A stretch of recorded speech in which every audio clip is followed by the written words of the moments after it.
जय मिथिला जय मैथिली। हम संतोष मिश्रा समस्त मिथिलावासी के प्रणाम करै छी। एकटा रचना लऽ के अयलहुँ हँ जकर शीर्षक थिक बल धकेल। आशा करै छी नीक लागत। ऊपरे घारे सब चलैए जेना कि कहियो मरतै नहि, बल धकेल सब ढुसि लड़ैए जेना कि कहियो जरतै नहि। खुट्टा हुरै दम लगा के जेना ककरो बुते उखड़तै नहि, एक दोसर के पेंच लड़ाबै जेना ककरो दाव सुतरतै नहि।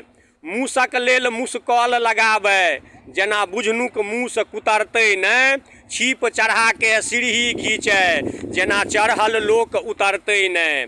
बाछी सधने दूध दुहैए बच्चा जेना हुकरतै नहि, जा जिंदगी लेल महल बनाबै मेला जेना उसरतै नहि। धिया बहुरिया करट घुमैए जेना घर में बूढ़ कुहरतै नहि।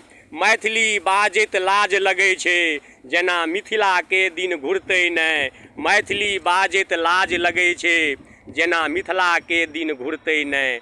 जय मिथिला जय मैथिली। सब गोटे के पुनः प्रणाम। रचना नीक लागत तो चैनल के लाइक सब्सक्राइब आ शेयर जरूर करब से विनती आग्रह प्रार्थना। एक बेर पुनः सब गोटे के प्रणाम। जय मिथिला जय मैथिली।